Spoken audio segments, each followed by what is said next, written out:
안녕하세요. 사연을 남기는 게 처음이라 참 떨리네요. 그래도 제가 겪은 무섭고 황당한 일을 여러분과 공유하고 싶어서 용기를 내어 글을 남기기로 했습니다. 저는 프리랜서로 일러스트를 그리는 30대 평범한 대한민국 여성입니다. 제가 겪은 사연은 어쩌면 주위에서 쉽게 겪기 힘들면서도 누구나 겪을 수 있는 일인 것 같다는 생각이 들어서 사연을 올리게 되었어요. 저는 고등학교 이후로 부모님과 떨어져 지냈습니다. 시골에 외할머니가 혼자서 지내셨는데 노환으로 거동이 불편해지시면서 엄마와 아빠가 할머니를 모시게 되었거든요. 처음에는 우리 집으로 모시려고 했는데 할머니가 도시는 불편하시다고 됐다고 하셨습니다. 그렇다고 양로원이나 요양원으로 모시기에는 그때 당시에 부모님께서 좀 그러셨나 봐요. 아빠는 시골에서 한번 살아보고 싶었다며 엄마의 고향으로 귀농을 하시게 되었어요. 할머니가 살아계실 때는 실제로 농사도 짓고 할머니 댁에 사셨는데 할머니는 엄마 아빠가 내려가신 지 3년도 안 되어서 돌아가셨습니다. 부모님께서는 할머니가 돌아가셨어도 집으로 돌아오지 않으셨어요. 그 지역에 터를 잡고 작은 건물을 사셔서 카페를 오픈하셨어요. 아빠는 평생을 복잡한 도시에서 살다 보니 이렇게 조금 여유 있는 곳에서 여생을 보내고 싶다고 하시더라고요. 이곳에 살다 보니 정도 많이 들고 사람들과 어울려 지내는 게 참 좋으시고 저보고 혼자 지내도 괜찮냐고 물어보셨어요. 저는 고등학교를 졸업한 성인이었고 그때 당시에는 대학 생활에 푹 빠져 있어 부모님의 빈자리를 느끼지 못하고 살았었기에 아빠에게 괜찮다고 했습니다. 오히려 밤늦게 들어와도 구박할 사람이 없어서 더 좋아했던 기억까지 있는 것 같아요. 그렇게 대학을 졸업하고 저는 디자인 회사에 입사해서 일러스트 작가로 일을 하게 되었습니다. 일하면서 그곳에서 같은 일을 하는 남자친구를 만나 사랑도 하며 평범하게 지내고 있었죠. 그때까지는 평탄하고 순탄하게 지냈던 것 같아요. 큰일 한 번 없고 큰 사고도 없이 말이죠. 그런데 그 남자친구가 다른 여자랑 사귀면서 환승 이별을 하는 게 아니겠어요? 저를 잠깐 만난 것도 아니고 저는 그와 3년을 사귄 연인 사이였습니다. 친구가 우연히 본 전 남자친구의 인스타를 보여주며 너희 언제 헤어진 거야? 하고 물어보는 겁니다. 그는 당당하게 인스타에 떡하니 새로운 여자친구와의 애정 행각을 올렸더군요. 친구 덕분에 전 남자친구가 저와 헤어지고 일주일도 안 돼서 다른 여자를 사귄다는 것을 알게 되었습니다. 완벽한 환승 이별이었던 거죠. 정말 머리에 피가 거꾸로 솟아오르더라고요. 제가 이제껏 그를 사랑한 3년의 시간들이 다 허무하고 무너져 내리는 느낌이었어요. 깊은 우울증이 찾아왔습니다. 회사에서 그를 보면 손이 떨리고 분노가 치밀어 오르는데 아무 말도 할 수가 없었어요. 왜 그때는 그렇게 바보처럼 참고 있었는지 모르겠어요. 머리라도 한번 쥐어뜯어 놓아도 됐을 텐데 말이죠. 당시에 제가 그를 많이 사랑하고 믿고 있었나 봐요. 회사에서 도저히 그 사람을 보며 일을 할 수가 없었어요. 그래도 입에 풀칠은 해야 하는 상황이니 회사를 그만둘 수가 없어서 회사에 재택근무를 신청하고 부모님이 계시는 시골로 내려갔어요. 너무 오랫동안 떨어져 있어서 엄마 밥도 먹고 싶고 엄마 품에 안겨 어리광도 부리고 싶었던 것 같습니다. 정말 내려가서 엄마 곁에 있으니 우울증이 나아가더라고요. 제 아픔이 점점 아물어가고 있었어요. 부모님은 작은 카페를 하고 계셨는데 커피와 함께 달달한 디저트를 직접 만들어 파는 디저트 카페를 하고 계셨어요. 그 지역 사람들에게 입소문이 나서 꽤 바빴기 때문에 저는 한쪽에서 그림을 그리다 바빠지면 부모님을 도와드리게 되었어요. 그렇게 함께 일을 하니 부모님을 도와드린다는 생각에 뿌듯하기도 했어요. 참 잘 내려왔다 싶었어요. 그곳에는 엄마 친구분이 자주 찾아오셨는데 그분은 항상 온몸을 명품으로 둘러 입고 오시곤 하셨어요. 머리를 틀어 올리시고 선글라스를 쓰고 오시면서 저를 보고 딸 참 예쁘게 생겼다, 머리도 좋다 하시면서 저를 많이 예뻐해 주셨습니다. 엄마의 친구분은 잘 차려입은 모습을 보니 사모님일 것 같은데 가끔 커피를 벌컥거리며 마신다든지 호탕하게 웃는 모습은 옷 차림새와는 잘 맞지 않는 행동을 하시곤 했어요. 뭐, 원래 성격이 털털한가 보다 하고 넘겼습니다. 그리고 가끔 던지는 농담도 교양보단 오히려 상스럽다고 느낄 때도 있었어요. 가끔은 저에게 성적 농담을 거침없이 던지시기도 했죠. 저는 그런 농담을 들을 때마다 억지로 웃어 넘겼는데 엄마가 몇 번이나 아주머니께 주의를 주어도 자꾸 그런 농담을 던지시더라고요. 그러시더니 어느 날은 뜬금없이 저에게 자신의 조카를 만나보는 건 어떠냐고 하더라고요. 제가 마음에 무척 든다면서요. 남주기 아까운 조카라서 둘이 이어주려고 한다고 하셨어요. 너 지금 남자친구 없지? 우리 조카 만나볼래? 우리 서진이가 얼굴도 잘생겼어. 학교 다닐 때 얼마나 여자애들이 따라다닌 줄 아니? 거기다 똑똑해서 공부도 참 잘했어. 너 서울의 KD 알지? 거기 출신이야. 대학 졸업하고 여기 내려와서 회사 차렸는데 그게 또 얼마나 잘 되던지. 외제차 끌고 다니잖아. 남주기 아까운 애인데 내가 너하고 너희 엄마 보고 소개해주려고 하는 거야. 거절하지 말고 한번 만나나 봐. 그렇게 잘난 조카인데 왜 저를 소개해준다는 건지 이해가 가지 않았어요. 그렇게 잘난 엄친하면 이미 여자가 있을 것 같았죠. 죄송해요. 제가 지금 남자친구랑 헤어진 지 얼마 안 돼서요. 지금 누구를 만나고 싶지가 않아요. 당분간 혼자 지내고 여유 생기면 그때 생각해 보려고요. 저는 아주머니께 정중하게 거절을 했습니다. 그래도 물러서지 않으시더라고요. 저에게 계속 조카를 만나보라고 설득을 하시는 겁니다. 무슨 젊은 애가 그렇게 순정을 지키고 그러니? 남들은 헤어지고 하루 만에 다른 사람 만나서 주둥이 붙이고 모텔 들어가고 난리가 나더라. 그렇게 지고지순해서 어디다 쓴다니? 남주기 아까워서 그래. 한번 만나봐. 어른이 말하면 들어야지. 그렇게 거절하는 거 아니다. 저는 난감해졌어요. 그래도 일단 거절을 했습니다. 다른 사람을 만날 마음의 여유가 정말 없었거든요. 사실 새로운 인연에 대한 두려움도 있었던 것 같아요. 그랬더니 아주머니가 얼굴이 시뻘개져서 저를 쏘아보시더라고요. 젊은 애가 꽉 막혀서 말도 안 통한다고요. 그래도 어쩌겠어요. 마음이 안 열리는 것을. 사실 아주머니 조카라는 말에 거부감이 더 들긴 했어요. 그렇게 거절을 하고 카페에서 일을 도와드리고 있는데 고상하게 생긴 할머니 한 분이 들어오시더라고요. 흰머리를 곱게 빗어넘기고 샛노란 가디건을 입으신 모습이 나이가 들어도 참 곱다 싶은 할머니셨어요. 가게로 들어오시더니 저에게 500원 복권을 내밀고서 커피 한 잔을 달라고 하시며 자리에 앉으셨어요.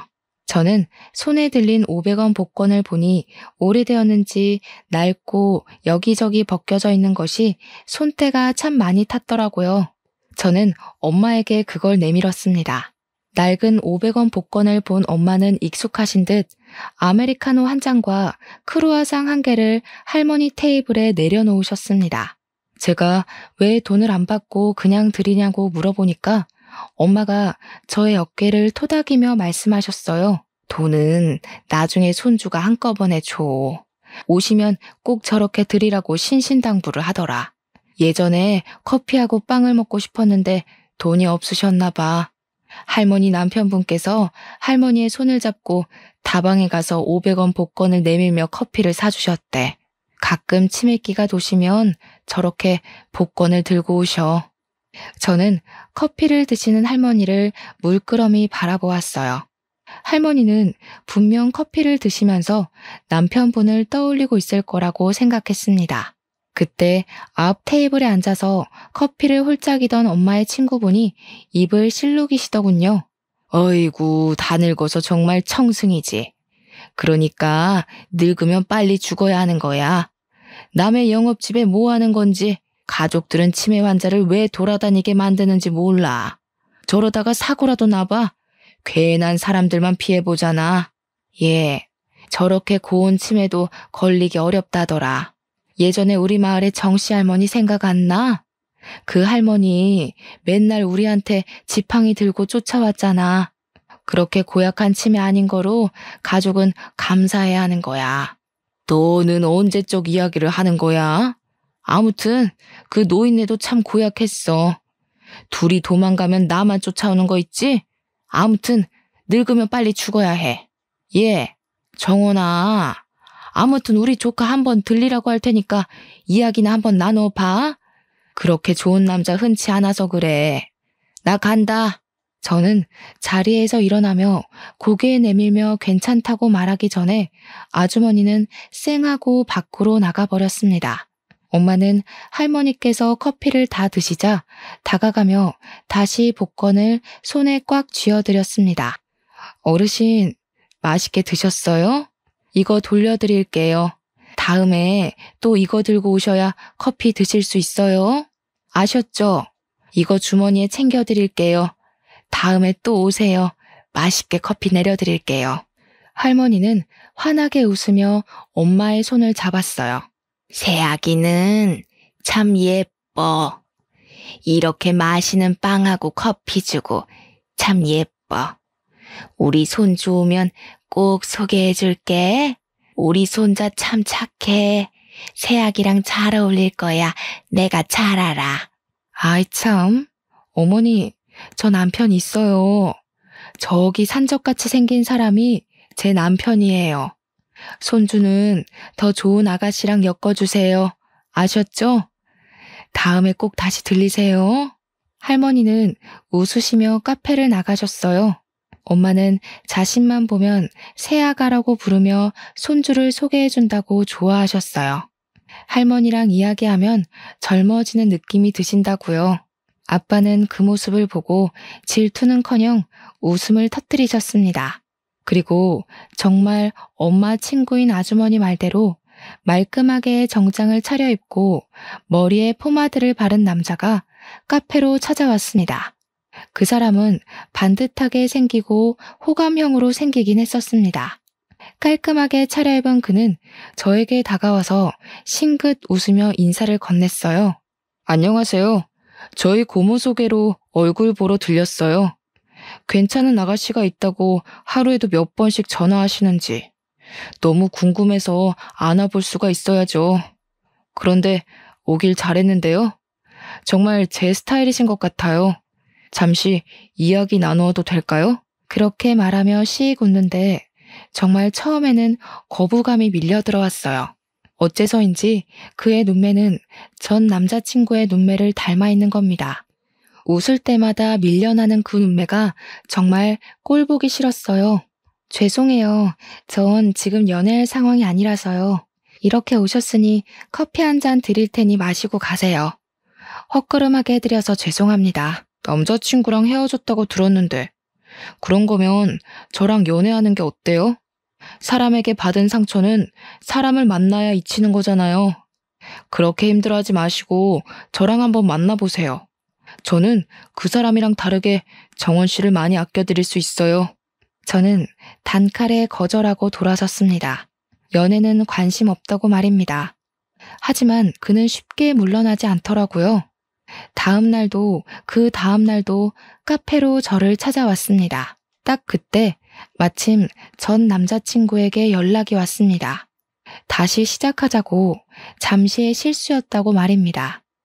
3년의 세월을 그렇게 허무하게 자기 손으로 찢어놓더니 다시 시작하자는 그의 말에 기가 차올랐어요. 어떻게 그렇게 갈기갈기 조각내놓고 그렇게 쉽게 말을 하는지. 제가 용서하기만 하면 된다고 하더군요. 이제야 저를 얼마나 사랑했는지 알았다나요?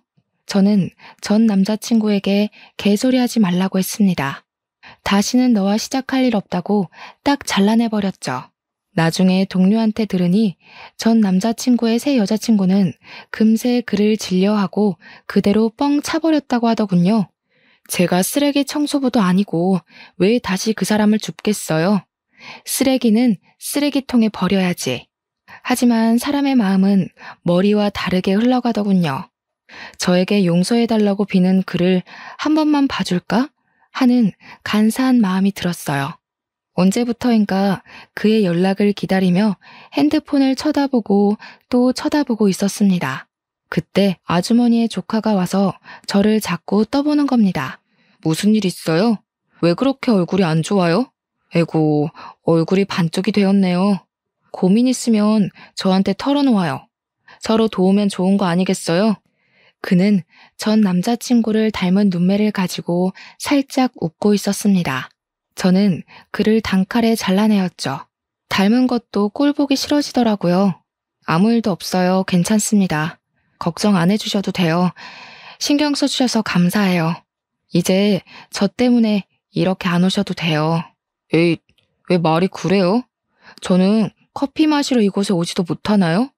커피도 맛있고 또 여기 디저트 직접 만들어서 맛있어서 오는 겁니다. 물론 정원 씨 보러 오는 것도 있지만 말이죠. 전 남자친구와 닮은 그를 계속 봐서일까요? 아니면 용서해달라고 계속 연락이 와서일까요? 정말 감정이 싱숭생숭해졌어요. 분명 내 감정인데 컨트롤이 안 되더라고요. 핸드폰을 들고 몇 번인가 남자친구의 연락처를 눌렀다가 놓기를 반복했습니다. 그렇게 며칠을 보내니 정말 저는 이러다가 그 쓰레기랑 다시 만날까봐 걱정돼 갔어요. 얼마나 힘들게 그를 내 머리와 가슴에서 쫓아냈는데 다시 파고 들어오는 기억을 지우기 위해 저는 그 아줌마 조카를 만나기로 했습니다. 전 남자친구를 다시 용서한다고 해도 분명 그는 다시 그런 일을 반복할 거라고 생각했거든요. 사람은 쉽게 안 변하는 거잖아요. 저와의 3년의 시간을 쉽게 버린 그였으니 저는 복수하는 심정으로 그리고 도망치듯 조카를 선택한 거였죠. 지금 그 사건을 되돌아보면 그런 마음으로 시작한 인연이 시작부터가 잘못되어서 그런 일이 일어나지 않았을까 하는 생각도 들었어요. 그렇게 연애를 시작하고 보통 우리는 저희 카페에서 시간을 많이 보내게 되었습니다. 엄마 아빠를 도와드리고 저도 일을 하고 있었으니까요. 그는 참 위트 있는 사람이었어요.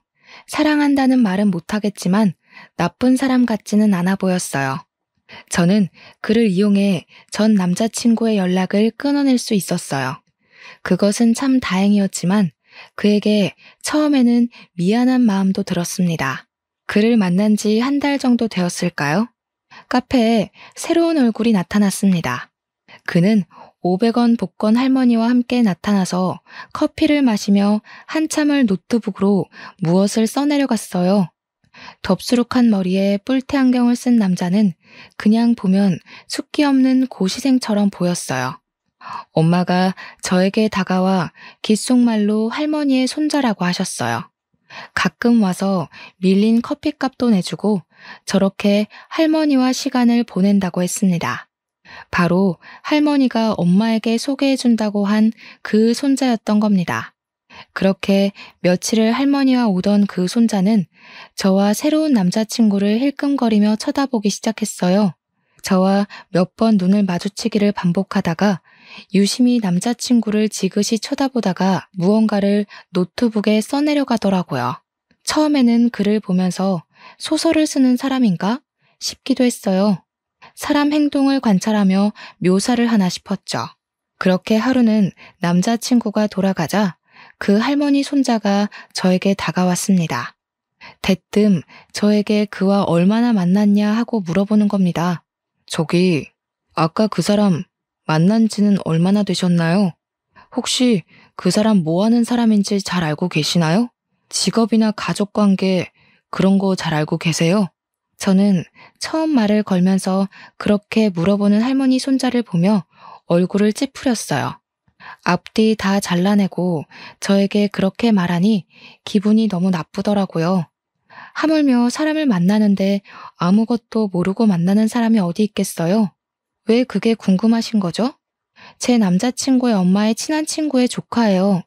이만하면 사람 배경에 대해서 잘 아는 거 아닌가요? 보증하는 사람도 있고요. 할머니 손자는 자신의 턱을 살짝 문질러 대더니 고개를 끄덕이면서 사라졌습니다.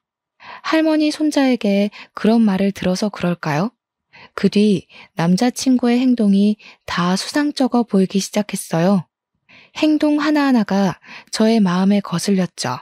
분명 약속 시간 안에 온다고 해놓고 30분이나 늦는다든지, 담배를 안 피운다는 말과 다르게 진한 담배 냄새가 옷에 벨 정도여서 옆에 있어도 냄새가 풍겼거든요. 담배 안 피운다고 하지 않았어요? 그런데 담배 냄새가 너무 나요. 주위의 사람들이 담배를 자주 피우는 건가요? 그리고 왜 이렇게 늦었어요? 벌써 저 30분이나 기다렸다고요. 금방 온다고 해서 이미 영화표도 예매해놨는데 환불했단 말이에요. 그는 머리를 긁적이며 멋쩍은 미소를 지었습니다. 미안해.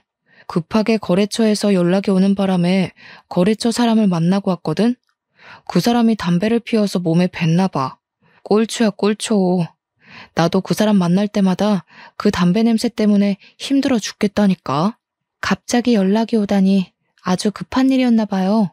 그런데 어떻게 30분 안에 잘 해결이 되었네요? 그래도 늦으면 연락이라도 좀 주지. 무슨 일 생긴 줄 알고 걱정했잖아요. 별로 급한 일도 아닌데 사람을 붙들고 시간만 뺏겼어. 괜히 담배 냄새만 배게 미안해. 영화 보기에는 시간이 애매하고 밥이나 먹으러 갈까? 왠지 얼렁뚱땅 넘겨버리려는 느낌도 났어요. 그런 일이 반복되다 보니까 사람이라는 게 그렇잖아요.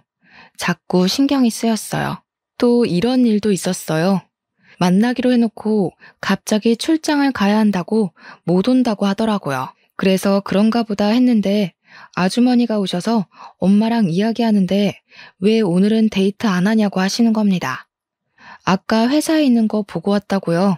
젊은 애들이 만나서 데이트도 부지런히 해야지 라고 하시는데 분명 저에게는 출장을 간다고 했잖아요. 그래서 언제 보셨냐고 물으니 바로 방금 전에 만나고 왔다라고 하시는 거예요. 그때는 출장을 근처로 갔나? 하고 그냥 웃어 넘겼는데 만난 지 2달도 안 되어서 저에게 돈 이야기를 하는 겁니다. 정원아, 혹시 돈 모아둔 거 있어? 내가 회사에 급전이 필요한데 딱 이번 달만큼만 치를 대금이 필요하거든? 원래는 거래처에서 대금을 줘야 내가 그 돈으로 다른 곳에 대금을 치르는데 갑자기 사정이 어렵다고 하면서 이번 달만 넘겨주라고 사정을 하는 거야. 사업을 하면서 그런 사정 안 봐주기 그렇잖아. 우리가 생명인데. 그래서 알았다고 하고 봤더니 딱 1,000만 원이 부족하네. 그래서 그런데 나 1,000만 원만 빌려줘. 다음 달에 돈 받으면 내가 갚을게. 저는 그의 말에 당황했습니다. 만난 지 얼마나 됐다고 저에게 돈 이야기를 하는 걸까요? 저는 우리가 아직 그 정도로 신뢰하는 사이는 아니라고 판단했습니다. 죄송해요. 저도 돈이 없어요. 제가 그렇게 큰 돈이 어디 있겠어요? 고모부님이 이 지역 유지라고 하지 않았어요? 아주머니께 부탁해보세요. 아끼는 조카 일이니까 분명히 도와주실 것 같은데요. 제 말에 그의 눈이 동그래지더라고요. 저보다 확실하게 돈을 꿔줄 사람이 있는데 굳이 저까지 보탤 필요는 없으니까요. 하지만 그는 저에게 다시 돈을 요구했습니다. 몇 번이나 이런 대화가 오가니까 괜히 그 할머니 손자의 이야기가 떠오르는 겁니다. 정말 그의 말에 무슨 뜻은 아닌지 불안해졌어요. 그래서 그런 이야기가 나올 때마다 단칼에 거절을 했죠. 거절은 거절이었지만 그 사람은 그에 대해 무엇을 알고 저에게 말을 한 것은 아닌지 그가 다시 카페에 나타나길 기다렸습니다. 그렇게 일주일 정도 되었을 때 또 그가 할머니와 나타났습니다. 저는 커피를 가져다 주며 그에게 다가가서 말을 걸었어요. 저번에 저에게 남자친구에 대해 얼마나 알고 있냐고 물어보셨잖아요. 그거 왜 물어보신 거예요? 뭐가 이상한 게 보이던가요? 그는 검은 뿔테 안경을 밀어 올리며 저를 물끄러미 쳐다보더니 깊게 숨을 내쉬었습니다. 혹시 그 사람이 따님한테 돈이 필요하다고 말하면서 돈 꺼달라고 하던가요? 혹시 그 사람한테 돈을 주시거나 한 건 아니죠? 저는 그의 말에 입을 틀어막았습니다. 어떻게 그가 저에게 돈을 요구한 것을 알고 있는지 너무 신기했습니다. 꼭 우리 둘을 꿰뚫어 보고 있는 것 같았죠. 아니요. 아니, 맞아요. 그 사람이 저에게 돈을 꿔주라고 한 건 맞는데 돈 없다고 딱 잘라서 거절을 했거든요. 어떻게 아셨어요? 혹시 둘이 아는 사이였나요? 아, 아는 사이는 아니고 제가 대학에서 범죄 심리에 대해 가르치고 있습니다. 우연히 두 분 이야기하는 것을 지켜봤는데 그 남자분 특징이 딱 거짓말을 하는 사람의 특징을 가지고 있더군요. 두 분이 만난 지 얼마 안 되어 보이는데 그렇게 거짓말을 하고 있다는 것은 따님께 무엇을 숨기고 있다고 생각을 했고, 보통 그런 특징을 가진 사람들은 사기꾼일 확률이 높습니다. 하지만 확실하지 않으니 알아보라고 충고를 해드린 거죠. 저는 벌어진 입을 다물 수가 없었어요. 지금 만나는 사람이 사기꾼일 수가 있다니, 그 사람은 엄마의 친한 친구의 조카잖아요. 이 사람을 믿어야 하는 것인지 아니면 엄마 친구분을 믿어야 하는 건지 처음에는 분간이 되질 않았어요. 이 사람 말이 사실이라면 조카와 고모가 짜고 저희에게 사기를 치는 거니까요. 아무 증거 없이 사람을 의심하기도 그렇고 저는 다시 그에게 물어보았어요. 사기꾼인지는 어떻게 알아요? 무엇으로 구분할 수 있는 거죠? 저는 아직 그에 대해 잘 모릅니다. 아니, 사실 그냥 그 사람이 말하는 말만 믿어서 사기꾼이라는 걸 밝혀내려면 어떻게 해야 해요? 일단 그 사람의 뒤를 캐야겠죠. 처음에는 그냥 묵인하고 넘길 수도 있는 일인데 카페 사장님 따님이셔서 그냥 넘기기가 그렇더라고요. 카페 사장님께서 할머니를 잘 보살펴 드렸는데 제가 도움을 드릴 수 있는 일이면 도와드리고 싶어서 말을 꺼냈습니다. 혹시 혼자서 뒤를 캐는 게 힘드시면 제가 도와드릴까요? 저는 그 사람의 손을 꽉 잡았습니다. 제발 도와주세요. 어떻게 해야 할지 모르겠어요. 제가 다른 곳에서 만났다면 모르겠는데 엄마의 친구분의 조카이다 보니까 잘못했다가 두 분의 우정이 저 때문에 금이 갈까봐 걱정되네요. 뒤를 캐려면 뭐부터 해야 할까요? 일단 그 사람이 회사나 집이 어딘지는 알고 계시나요? 뒤를 캐려면 역시 미행을 하면서 어디로 다니는지 행적 추적이 먼저일 것 같은데, 이런 사건 보면 보통 직장이나 집도 거짓이거나 생판 다른 곳일 경우가 많아서 조금 있다가 저를 만나기로 했어요. 이곳으로 올 거예요.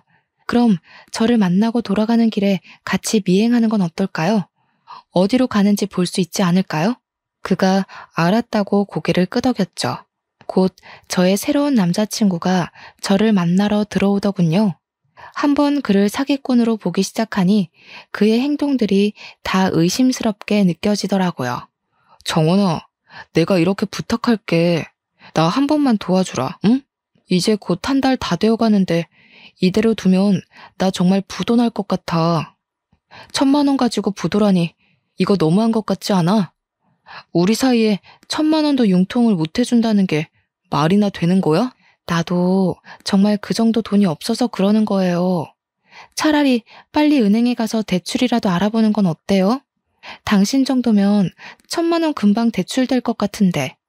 일단 은행 가서 급한 불이라도 꺼봐요. 그는 저를 보며 얼굴을 시뻘겋게 붉히더라고요. 그리고 언성이 높아졌습니다. 아니, 네 일 아니라고 말 너무 쉽게 하는 거 아니야? 너희 부모님 카페 운영하시니까 나 도와주라고 말 한번 해보든지. 네가 돈 1,000만 원만 빌려주라고 말이라도 꺼내볼 수 있는 거 아니야? 어떻게 그럴 수가 있는 거야? 어떻게 내가 이렇게 애원하는데도 안 도와줄 수가 있는 거야? 나를 사랑하긴 하는 거야? 진짜 내가 힘들어서 그래. 나 한 번만 도와주라, 응? 작은 돈이라도 괜찮아. 그럼 있는 대로 일단 도와주면 안 될까? 죄송해요. 제가 할 수 있는 게 정말 없는 것 같아요. 저희 엄마 아빠에게도 돈 달라고 말을 못 꺼내겠네요. 고모부께 말은 해본 거예요? 그렇게 급하면 일단 가서 말이라도 해보세요. 너 정말 이럴 거야? 내가 너한테 얼마나 잘해줬는데 그 정도 돈도 못 해줘? 1,000만 원이 안 되면 몇백이라도 도와줘야 하는 거 아니냐? 어떻게 한 푼도 못 준다고 그래? 정말 이 사람은 저를 돈줄로만 여기는 것 같았어요. 저는 속으로 화가 치밀어 올랐지만 아직 그에 대해 밝혀진 게 없으니 꾹꾹 참고 그 상황을 넘겨야 했습니다. 그는 화가 난다며 의자를 박차고 밖으로 나가더라고요. 그때 다른 테이블에 앉아있던 할머니 손자와 눈이 마주치며 밖으로 함께 나갔습니다. 그리고 우리는 함께 그 사람 뒤를 뒤쫓았습니다. 그 사람은 저희가 따라오는 것을 모르는지 바로 핸드폰으로 어디론가 전화를 했습니다. 그런데 전화하는 내용이 조금 이상한 거예요. 오, 자기야, 일 끝났어. 어디 있다고? 아, 거기? 아, 알고 있어. 응응, 알았어. 금방 간다니까. 걱정하지 말고 기다려. 알았어, 내가 미안해. 금방 가. 지금 그 근처야. 전화 소리만 들으면 그에게 다른 여자가 있는 게 틀림없었죠. 그리고 저희 카페에서 3블록 정도 떨어진 식당으로 들어가는 겁니다. 다른 지역도 아니고 3블록이면 그렇게 멀지 않은 곳이잖아요. 저는 너무 어이가 없어서 말이 안 나왔습니다. 할머니 손자와 저는 식당 쇼윈도에 고개만 살짝 내밀고 밖에서 식당 안의 상황을 지켜보았어요. 그런데 그 사람이 앉은 자리에는 30대 여자와 3살가량 되어 보이는 여자아이가 앉아 있었습니다. 그 모습을 보는데 속에서 열이 밀려 올라왔습니다. 하지만 꾹꾹 눌렀죠. 그래, 아는 지인일 수도 있지. 설마 가족이 있는 사람인데 엄마 친구분이 소개를 해주었을까 하는 생각으로 떨리는 마음을 진정시켰습니다. 한참 만에 식당에서 나오는 3사람을 몰래 숨어서 지켜보았습니다. 여자아이는 그 사람의 다리를 꽉 부여잡고 아빠라고 불렀습니다. 붕어빵처럼 닮은 게 그의 딸이 틀림없어 보였어요. 딸아이를 번쩍 안고 볼에 뽀뽀하고 껴안아주고 한 손으로 들쳐안고는 옆에 있는 여자의 어깨를 꽉 껴안고 지나가더라고요. 저는 할 말을 잃고 아무것도 못하고 있었어요. 당장 뛰어나가서 그놈의 머리채를 잡아야 하나? 이미 딸과 아내가 있으면서 왜 나한테 이러나 고민하고 있는데 옆에 있던 할머니 손자가 더 어이가 없는지 옆에서 육두문자를 뱉고 있는 게 아니겠어요? 정말 속이 뻥 뚫리는 듯이 너무 시원했어요. 그러면서 핸드폰으로 2사람을 찍었죠. 나중에 혹시 증거로 삼을 수도 있다고요. 머리를 긁적이며 사실 자신은 범죄 심리가 전문이라서 이쪽은 잘 모르니 일단 찍어놓자고 하는 거예요. 그 모습이 은근 귀엽더라고요. 저를 대신해서 적극적으로 증거를 찾아주는 그의 모습이 얼마나 든든하던지. 저 혼자였으면 아무것도 못하고 부들부들 떨었을 테니까요. 우리는 계속 그 뒤를 쫓아갔습니다. 일단 확실한 증거를 잡아야 했으니까요. 그런데 주차장에서 그 여자가 딸을 태우고 그 사람의 외제차를 운전하고 휑하니 사라졌습니다. 설마 저 차도 그 사람 것이 아니었는지 입이 떡하니 벌어졌는데 더 놀랄 일은 그 뒤에 있었습니다. 그가 근처 PC방으로 성큼성큼 걸어 들어가는 거예요. 뭐 그럴 수도 있죠. 저도 일이 급하거나 친구들과 가끔 가는 곳이니까요. 문제는 그가 PC방에서 무엇을 하는가였어요. 몰래 안으로 따라 들어가 저희는 자리에 앉아 그가 무엇을 하는지 엿들었어요. 게임을 하면서 다른 사람이랑 아이템 거래를 하는 것 같았어요. 거래를 하기로 한 사람이 다른 사람이랑 더 싼 가격으로 거래를 했는지 큰 소리로 욕을 하더라고요. 점점 그의 실체를 알고 나니 나오는 건 정말 한숨뿐이었어요. 할머니 손자는 자리에서 일어나더니 PC방 사장님과 이것저것 물어보더니 저에게 다가왔어요. 사장님과 이야기해봤는데 저 사람은 이곳의 죽돌이래요. 종일 이곳에 와서 게임하고 그 아이템 팔아서 생활비 하는 것 같아요. 이곳에 자주 와서 몇 마디 하면서 이야기를 나누었다는데 아내도 지금은 사실혼 관계면서 딸도 친딸이 맞는다고 하네요. 아내는 옷가게를 하고 차는 모두 아내 것을 빌려 쓰는 것 같아요.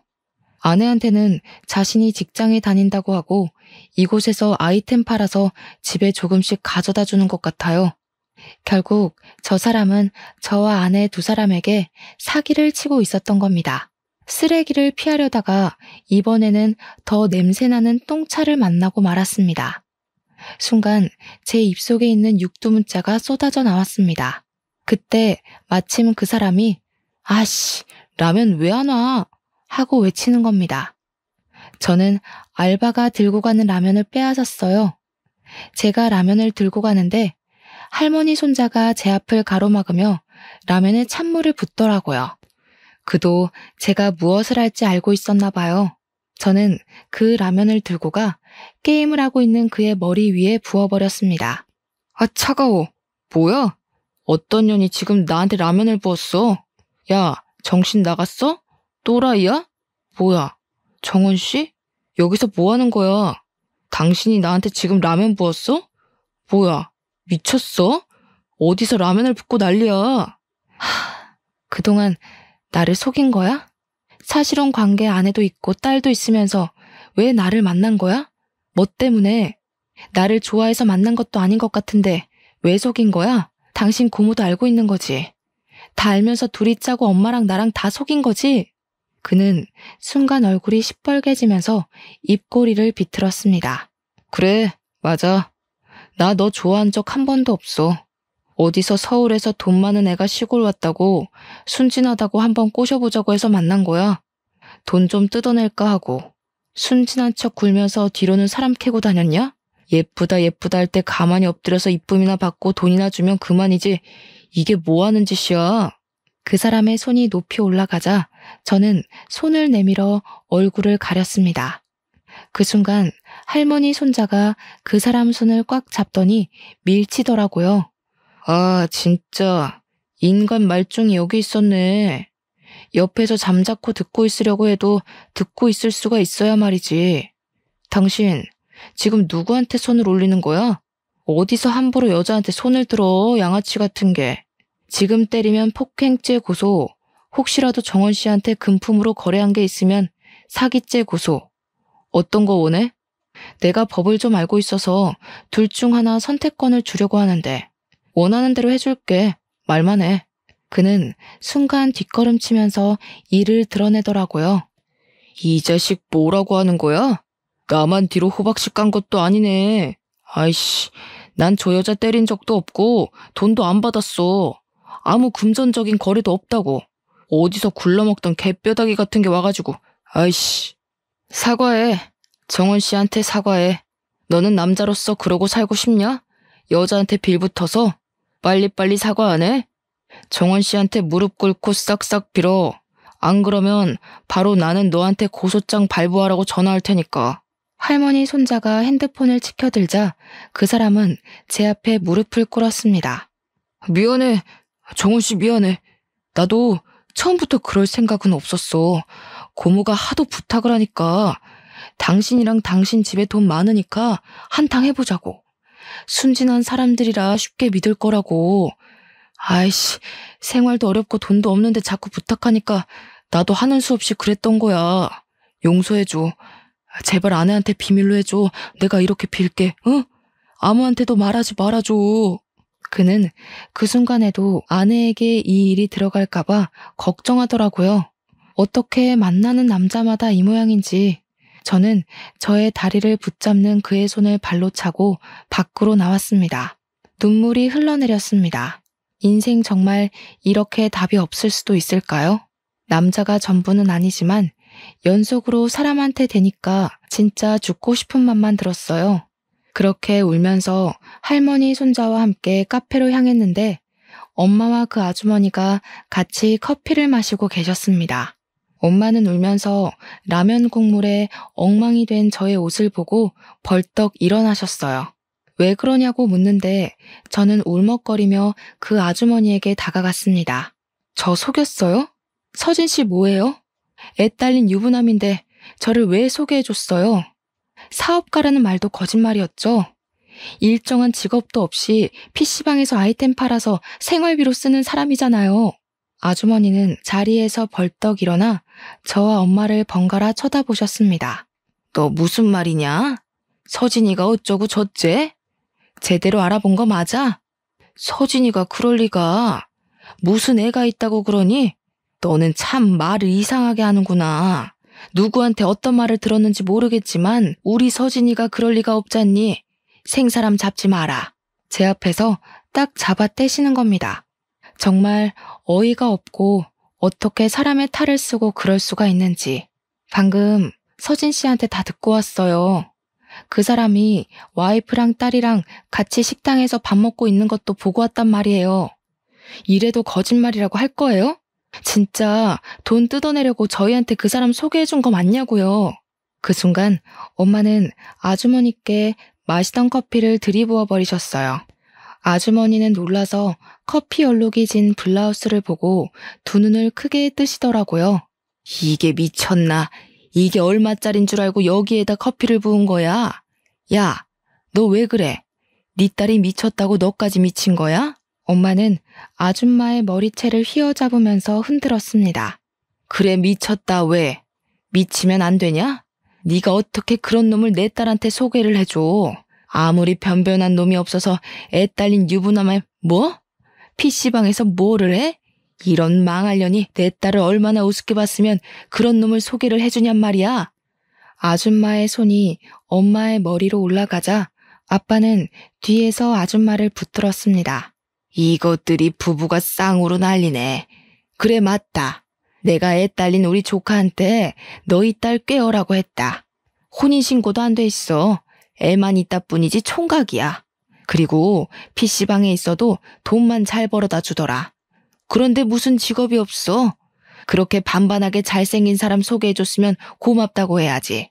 엄마는 아주머니의 말에 머리를 더욱 흔들어 제꼈습니다. 이런 정신 나간 년이 어디다 누구를 가져다 붙이는 거야. 야, 왜 그랬어? 어? 왜 그랬는지 이유나 알자. 내가 너한테 언제 서운하게 한 적 있냐? 네가 어릴 때부터 친한 친구이니까 혹시라도 섭섭할까 봐 너만 보면 내가 얼마나 조심한 줄 알아? 됐어, 이년아. 너는 서울로 대학 가고 나는 이런 총구석에 남아있는데 얼마나 울었는지 알아? 서울 가서 좋은 남자 만나 평생 살다가 고향으로 기어내려와서 건물 사고 카페 차리고 나보고 방긋방긋 웃을 때 얼마나 속에서 천불이 났는데 배알이 꼬이더라. 엄마는 그제야 손을 놓고 친구분을 바라보셨어요. 아주머니는 헝클어진 머리를 넘기며 울고 계시더라고요. 잘 산다면서, 남편이 지역 유지라면서. 그런데 왜 이런 짓을 한 거야? 명품으로 휘감고 다니면서 나보다 팔자 더 좋은 년이 왜 이런 짓을 하느냐고. 거짓말이야.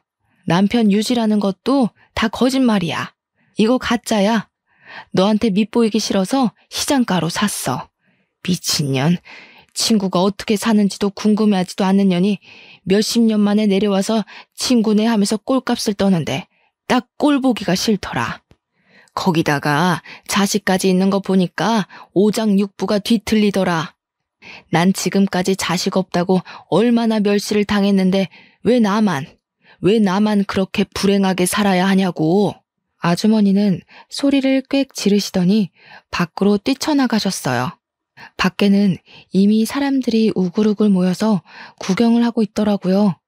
작은 지역사회다 보니 소문은 순식간에 싹 퍼졌습니다. 소문에 아주머니 조카는 사실혼 관계의 아내에게 결국 빈손으로 쫓겨났다고 하더군요. 아주머니도 남편에게 이혼을 당하고 이 지역을 떠나셨대요.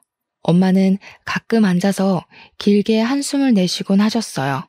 엄마의 잘못도 아닌데 뭔가 가슴에 응어리가 생기셨나 봐요. 다음에 또 할머니 손자를 보자 저는 그때 못한 감사 인사를 했습니다.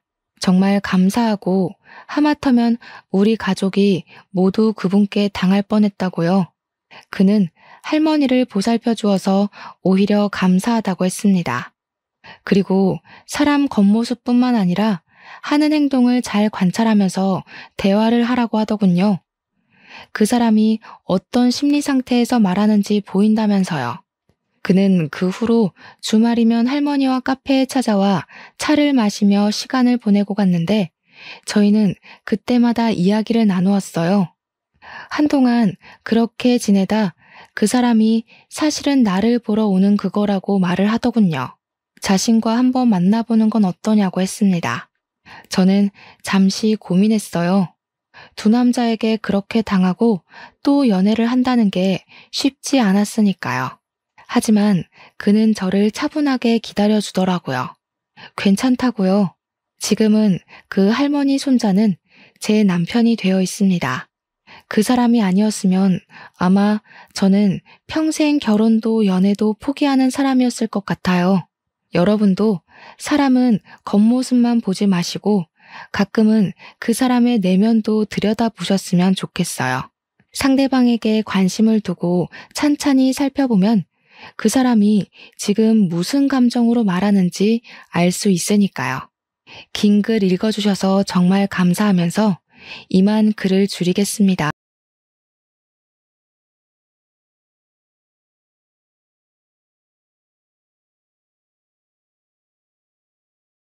안녕하세요. 사연을 즐겨 듣는 청취자 여러분을 위해 제가 따끈따끈한 이야기를 들고 왔습니다.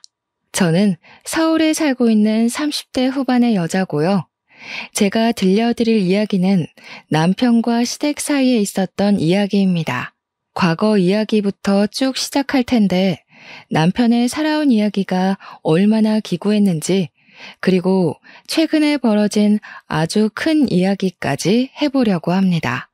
마음을 곱게 쓰지 않은 사람의 최후가 얼마나 더러운지 제 이야기를 들어보신다면 격하게 공감이 갈 것이라 생각됩니다. 그럼 지금부터 이야기를 시작해 보도록 하겠습니다. 우리 남편은 유년 시절을 아주 불행하게 보냈습니다. 우리 남편이 어릴 적 친모가 병으로 세상을 떠나게 되면서 엄마의 손길이 필요했던 남편을 위해 시부는 새장가를 들게 되었습니다. 그때는 남자 혼자 애를 키운다는 게 상당히 불쌍하게 여겨지던 시절이라 주위 사람들이 발벗고 나서서 시부의 재혼 자리를 알아봐 주었다고 했어요. 그때 우리 시부는 일이 무척이나 바쁜 실력 있는 목수였는데 실력이 진짜 좋아서 돈도 많이 벌었지만 각 지방에서 끊이지 않는 일거리를 쫓아다녀야 해서 바빴대요. 돈을 버는 만큼 시간에 쫓기게 되고 자연스럽게 우리 남편을 돌봐줄 사람이 필요했던 거죠. 시부의 재혼은 오로지 남편을 위한 결정이라고 해도 과언이 아니라고 했습니다. 남편을 챙겨줄 사람을 구하기 위해 재혼을 선택한 시부의 결혼 생활은 행복했을까요? 우리 남편은 행복했을까요? 시부는 그 와중에도 새엄마가 들어오면 남편을 챙기지 않을 수도 있다는 불안감과 걱정에 아이가 딸린 여자를 새엄마로 들인 겁니다. 그래서 우리 남편은 새엄마가 생긴 날 4살 차이가 나는 여동생도 생기게 되었죠. 처음에는 우리 남편이 4살이나 어린 여동생이 생겨서 참으로 좋았다고 했었어요. 우리 남편이 초등학교 6학년일 때 시부가 재혼을 했으니 여동생은 초등학교 2학년이었죠. 남편은 나서서 동생이랑 놀아주고 참 잘 챙겼다고 했어요. 그런데 새엄마 입장에서는 그게 불편하고 싫었대요. 초등학교 6학년이면 알 거 다 아는 나이 아니냐고 우리 딸은 아무것도 모르는데 아들이 나쁜 마음 먹으면 어떡하냐면서 걱정을 했대요. 우리 남편한테 자기 딸한테 가까이 가지 말라고 소름 끼친다고 딴 마음 먹는 거 아니냐고 그런 소리를 대놓고 했다는 겁니다. 우리 남편은 그냥 여동생이 귀엽고 예뻐서 놀아주고 싶고 챙겨주고 싶었던 건데 겸상도 하지 말라는 식으로 말해서 너무 속상했다고 했어요. 그 어린애가 알면 뭘 안다고 그러겠어요. 그러던 도중에 신우가 학교에서 실내화를 갈아 신고 까먹고 신발 주머니와 운동화를 챙기지 않아서 신발을 분실하게 된 거예요. 놀란 신우이가 남편한테 찾아가서 오빠, 나 운동화를 잃어버렸어 하면서 엉엉 울었대요. 남편은 신우의 신발을 찾아주려고 선생님께 양해를 드린 뒤에 같이 운동장도 찾아보고 학교 건물도 찾아보고 분실물 모아둔 곳에 가서도 찾아보았대요. 신발장도 다 뒤져보고 쓰레기 소각장도 다 가봤는데 누가 가져간 건지 결국 신발을 찾지 못하게 된 거죠. 실내화 신고 집까지 오게 되면 실내화가 더러워지고 내일 학교에서 당장 신을 실내화가 없으니까 둘은 고민에 빠지게 된 겁니다. 1시간을 넘게 학교를 뒤지다가 결국에는 남편이 신호를 업은 상태로 집까지 10분을 꼬박 걸어온 거예요. 동생 발에 흙이라도 묻을까봐 그 어린 나이에 동생 가방까지 다 무게 걸고 애를 업고 온 거죠. 초등학교 6학년짜리가 힘이 있으면 얼마나 있었겠어요? 땀 뻘뻘 흘리면서 여동생을 업고 집에 왔더니 시모가 난리가 난 거죠. 뭔데 내 딸을 업고 오냐부터 시작을 해서 남편이 땀을 뻘뻘 흘리고 있으니까 더럽다고 당장 씻으라고 혼을 내고, 신우가 시모의 말에 놀라서 아니라고 오빠가 나 신발 잃어버려서 실내화 더러워질까봐 업어준 거야 하니까 또 트집을 잡더래요. 그냥 그거 신고 걸어오는 게 낫지 생각이 불순해서 업고 온 거 아니냐고 표독스럽게 남편을 추궁한 거죠. 우리 남편은 그때 자기도 모르게 깨달았대요. 뭘 해도 새엄마는 나한테 마음 열 생각이 없구나. 나랑 잘 지내볼 생각이 없구나 하고요. 주말에 시부가 지방에서 일을 끝내고 집으로 돌아오면 그때는 또 잘해주는 척 엄청나게 신경을 써줬다고 했어요. 그래서 남편은 주말이 차라리 빨리 왔으면 좋겠다. 시부가 오는 날만큼은 진짜 가족처럼 화기애애하니까 하니까 엄청 기다렸대요. 하지만 매번 올라올 수 있었던 것도 아니었대요. 시부가 주말에도 지방에 일을 하러 가게 되거나 출근을 하게 되면 지옥이었다고 했어요. 방문을 잠그고 거실에 나와볼 수조차 없었대요. 거실에 나가면 왜 나왔냐고 방에 들어가라고 윽박을 질러서요. 밥은 맨날 맨밥에 김치, 김, 참치캔 이런 것만 주고 먹고 싶은 걸 말해도 어쩌라고 하면서 들어주지도 않았대요. 신우가 먹고 싶다는 건 사다 주던 해주던 어떻게든 먹게 해주면서 남편이 햄이라도 구워주시면 안 돼요? 하면 햄이 없어 하고 말았대요. 솔직히 애 키우는 집에서 햄은 무조건 구비해두는 재료 중에 하나잖아요. 먹는 걸로 차별받으면 정말 서러운 거 아시죠? 하지만 남편은 새엄마니까 하면서 꾹꾹 참고 그러려니 했대요. 아무튼 우리 남편이 중학생이 되고 나서부터는 차별의 강도가 점점 심해지기 시작했대요. 집에 가봐야 온 것도 모르고 아예 신경도 안 쓰고 밥도 제대로 챙겨주지도 않았고요. 오죽하면 교복 빨래도 남편이 스스로 해야만 했다고 하니까 정말 시모가 나빠도 너무 나빴죠. 집에 있는 게 너무나도 싫었던 남편은 결국 시부한테 부탁을 해서 종합학원을 다니기 시작했대요. 학교 수업이 끝나고 학원에 가서 하루 종일을 시간을 보내고 집으로 돌아오는 게 마음이 편했던 거죠. 저녁밥으로 편의점에서 삼각김밥에 컵라면 하나씩 사 먹으면 시간을 버티고 버텼던 거예요. 한창 클 나이에 부실하게 먹어서 키가 크지 못할 법도 한데 시부가 체격이 좋아서 그런 건지 남편은 키도 쑥쑥 크기 시작했어요. 그러다 보니 또 부작용이 생기게 된 거죠. 바로 교복 바지가 너무 짧아진 겁니다. 교복이 무슨 칠부 바지처럼 짧아졌는데 사달라는 말을 못해서 그냥 입고 다니게 된 거죠. 그런데 우리 남편이 또 웃긴 게 친구들 사이에서 나름 인기도 좋고 잘 나가는 친구였나 봐요. 그 학교에 교복 바지를 칠부로 수선해서 입는 게 유행을 타기 시작한 거예요. 남편은 그냥 교복 사달라는 말을 못해서 입게 된 건데 친구들은 돈을 주고 수선을 하면서 칠부로 입고 다닌 거죠. 아무튼 학교에 칠부 바지 열풍이 부니까 학교 선생님들도 선도부도 집중 단속을 하게 된 겁니다. 당연히 우리 남편도 교복 바지를 줄인 거 아니냐고 오해를 받아서 걸리게 되었고, 우리 남편은 새 바지를 구할 수 없는 입장이니까 그냥 무시하고 입고 다녔대요. 학교 선생님한테 교복 살 돈이 없어서라고 말하긴 너무 쪽팔리잖아요. 사춘기 시절 아이들에게 예민한 문제니까요. 거기다가 아버지께서 목수일을 하시면서 돈을 꽤 쏠쏠하게 벌고 있다는 걸 선생님도 알고 있었어요.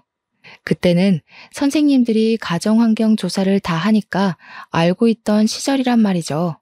그런데 돈이 없어서 교복 바지를 못 사 입어요 라고 한다는 건 선생님을 기만하는 문제가 될 수도 있는 거였어요. 남편이 무시를 하고 학교를 다니니까 학교에서 새엄마에게로 연락이 가게 된 거예요. 애가 행색이 영 불량해지고 요즘 어울리는 친구들도 좀 별로라고 하면서 새엄마를 학교로 호출한 거죠. 남편의 담임 선생님이요. 그제야 시모가 남편의 바지가 그 모양인 걸 알게 된 거였어요. 그전까지 남편이 학교 가는 걸 마중 나간 적도 없고 빨래도 안 해줬으니까요. 시모는 쪽팔리게 이런 걸로 학교로 오게 만든다면서 교복 바지를 새로 사줬다고 했어요. 물론 학교에 오고 가고 하게 만든 벌이라며 남편의 따귀를 엄청 세게 한 대 쳤다고 하더라고요. 그때 우리 남편은 새 교복 바지를 꽉 쥐고 결심을 했대요. 하루빨리 이 집을 탈출해야겠다고요. 대학을 가서 아르바이트를 하던 아니면 빨리 취직을 하던 꼭 이 집을 탈출해서 혼자 마음 편하게 살겠다고. 고등학교에 들어가서는 시모의 경계가 더 심해졌다고 했어요. 신우가 2차 성장이 찾아오면서 사춘기를 맞이하게 됐고 남편이 혹여라도 무슨 짓을 할까봐 시모가 곤두서 있었던 거죠. 그래서 남편은 더욱 집에 있기 싫어서 학원을 더 늘렸고 자연스럽게 악착같이 공부를 하게 되었고 예상보다 훨씬 좋은 학교에 입학을 하게 되었습니다. 우리 남편이 대학에 입학을 하고 시부가 무척이나 자랑스러워했다고 해요. 그런데 그때쯤 신우가 중학교 3학년이었는데 사고를 치고 다니기 시작한 거예요. 불량한 학생들이랑 어울려 다니면서 담배도 피우고 동급생 애들한테 돈을 갈취해서 노래방을 다니기도 하고 술을 마시고 그런 거죠.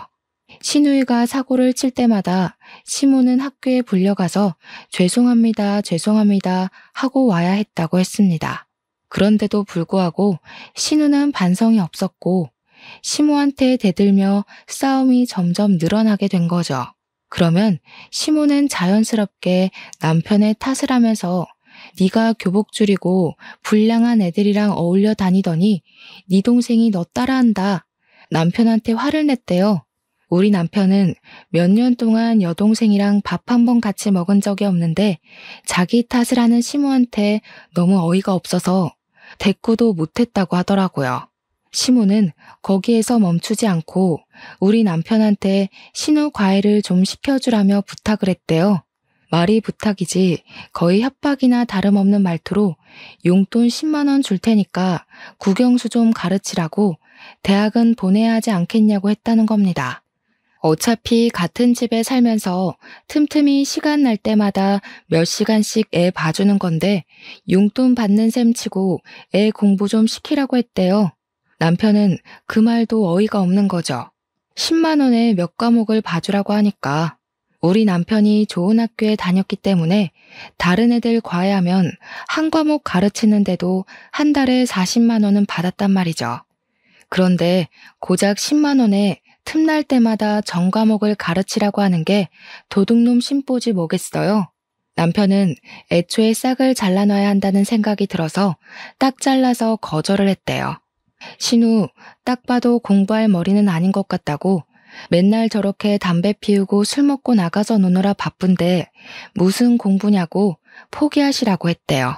그러니까 시모가 어쩜 오빠가 돼서 그런 말을 할 수 있냐고 따졌다는데 애초에 가족 취급 안 한 건 시모였잖아요. 남편이 신우가 얼굴은 좀 예쁘장하게 생겨먹긴 했으니까 저 얼굴 가꿔서 시집이나 보낼 생각하라고 했대요. 시모가 노발대발 난리가 난 걸 뒤로하고 잔소리 듣기 싫다고 바로 휴학계 내고 군대에 가버렸답니다. 글쎄. 뭐 일찍 군대에 가는 사람들은 대학 입학하자마자 휴학계 내고 군대로 바로 간다면서 남편도 그렇게 했대요. 아무튼 군대에 있는 동안에 받는 작고 소중한 월급들 깡그리 한 푼도 안 쓰고 모아서 군대에 전역하자마자 학교 근처에 고시원 같은 원룸을 얻었대요. 처음 가져보는 아무도 없는 자신만의 공간이라 너무나도 소중하고 좋았다고 하더라고요. 시부가 그래도 대학 등록금은 다 내주고 용돈도 보내줘서 과외에서 버는 돈까지 합쳐서 생활비로 썼다고 하더라고요. 우리 남편 생활력 참 강하죠? 그래서인지 집안일도 참 잘해요. 아무튼 대학도 잘 졸업하고 햇볕도 거의 안 드는 원룸에서 악바리처럼 취업 준비를 해서 대기업에 떡하니 취직도 하게 된 거죠. 남편은 대기업 취업이 확정된 그날 햇볕이 안 드는 그 집이 남양집처럼 따뜻하게 느껴졌다고 했어요. 대기업 취업한 뒤 눈칫밥 먹으면서 열심히 일하다가 누굴 만났게요? 바로 저를 만났습니다. 저랑 같은 회사 사내 커플이었거든요. 저는 남편의 그런 일생을 모르고 만났고 저에게는 벌어진 적 없는 일이었기에 처음 모든 이야기를 들었을 땐 정말 충격이 컸어요. 화목하게만 자란 우리 가정과 다른 환경에서 자랐다고 물꼬를 트고 그동안 살았던 이야기를 듣는데 눈물이 다 나더라고요. 남편이 상당히 진중하고 조용한 성격이었기 때문에 그런 아픔이 있을 거라고는 상상조차 못했었거든요.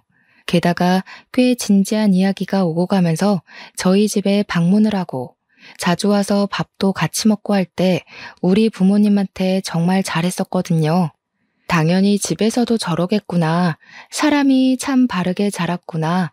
친딸인 저조차도 못하겠다 싶을 정도로 세세하게 우리 부모님을 챙겼거든요.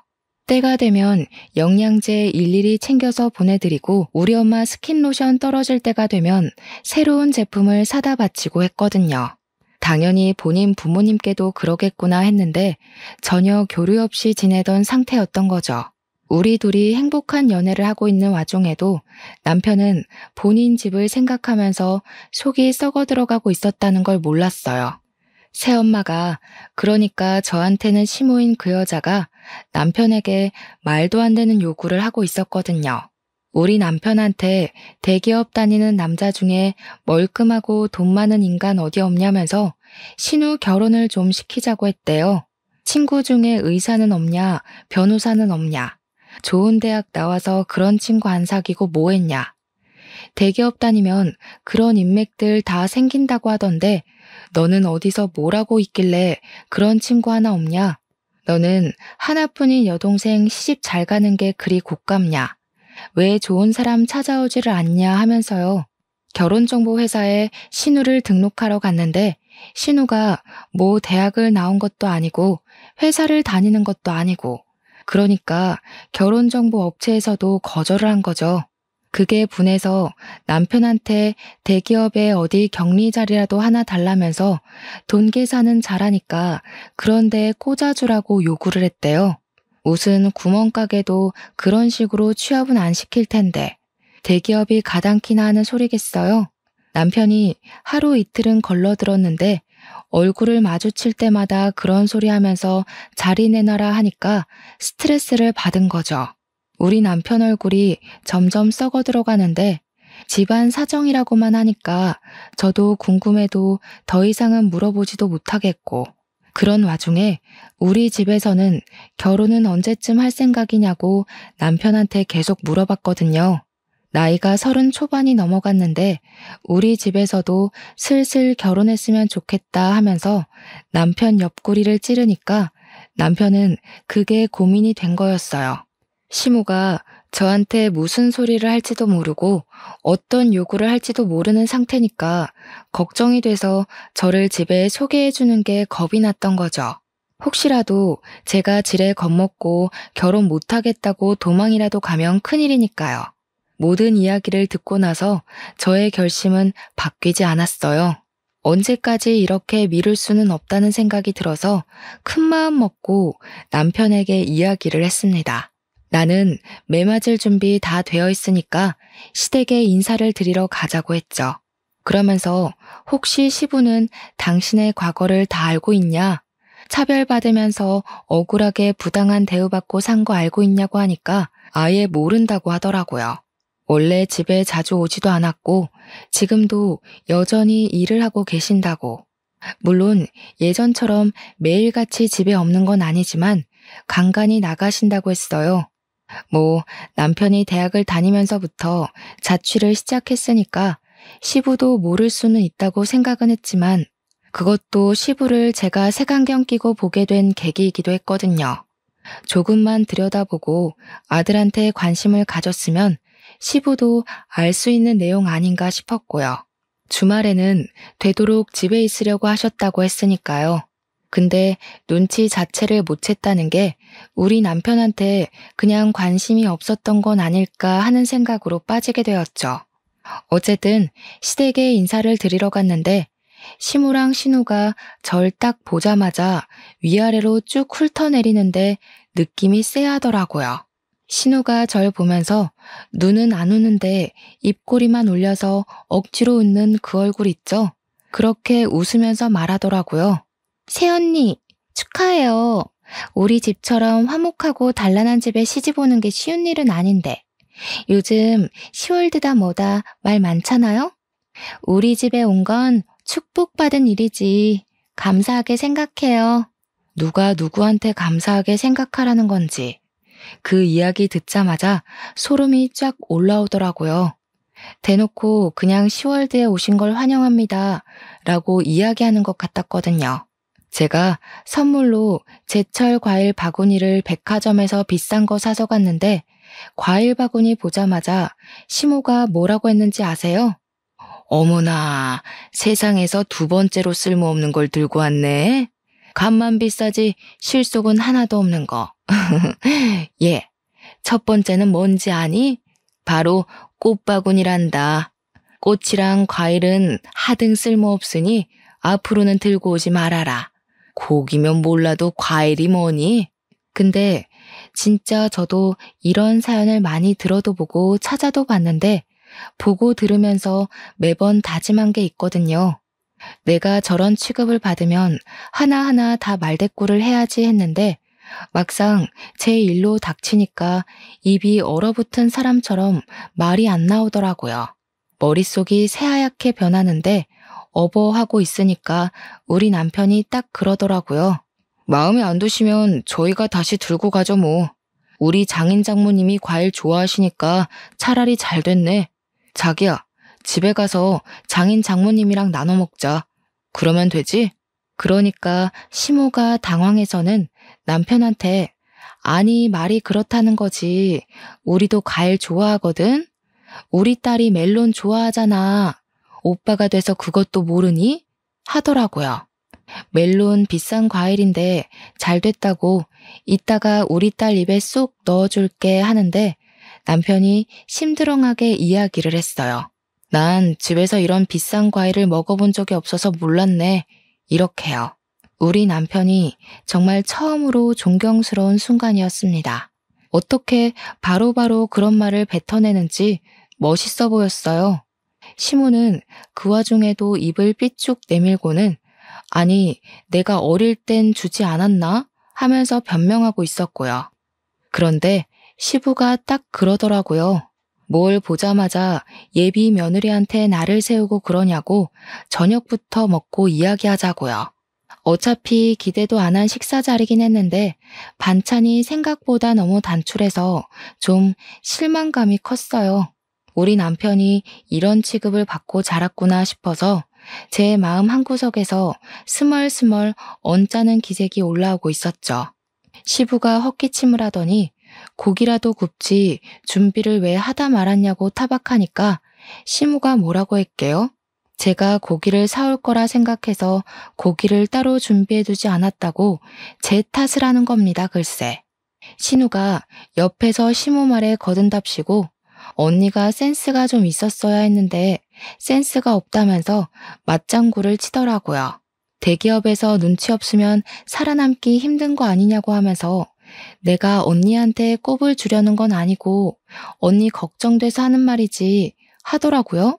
언제 봤다고 반말 찍찍하는지 4살이나 어린 주제에 남편이 그런 여동생을 싸늘하게 바라보더니 사람 참 안 바뀐다고 너도 예전 그대로구나 하더라고요. 새언니 처음 보는 자리에서 누가 반말부터 찍찍 갈기냐고 어디서 배워먹은 버릇이야? 하는데 속이 시원했습니다. 시부도 신우한테 가족될 사람이라고 해도 예의는 차려야 하는 거라고 존댓말 쓰라고 하더라고요. 근데 이상하게 웃긴 게 시무랑 신우가 시부한테는 꼼짝도 못하고 깨갱하더라고요. 그게 참 의외였어요. 밥을 먹는 둥 마는 둥 하고 나서 시부가 본격적으로 결혼 준비에 관한 이야기를 하면서 이것저것 물어보기 시작했습니다. 어떻게 만나게 된 거냐? 부서가 다르다던데 소개라도 받은 거냐 하면서 남편과 저의 연애사를 궁금해 하셨어요. 그냥 뭐 회식 자리에서 우연히 만났는데 때 서로 휴대폰 번호 교환하고 만나기 시작했다. 이런 이야기를 하고 있었죠. 근데 시모가 제 앞에 과일이란 과도를 탁 소리 나게 내려두는 거예요. 느낌이 바로 딱 오잖아요. 이거 나한테 시키려고 일부러 내 앞에 두신 거구나. 기싸움 하는 거구나 하는 느낌이요. 아니나 다를까 웃는 얼굴로 우리 새아기 솜씨 좀 보자면서 과일 깎는 거야 요즘 다 기본 아니냐고 하더라고요. 신우는 그 기본도 못하게 생겼던데 뭐 보여달라고 하시니까 제 솜씨를 자랑해야겠다 싶었습니다. 제가 대기업 취직하기 전에 아르바이트로 대학생 때 호프집에서 일을 했었거든요.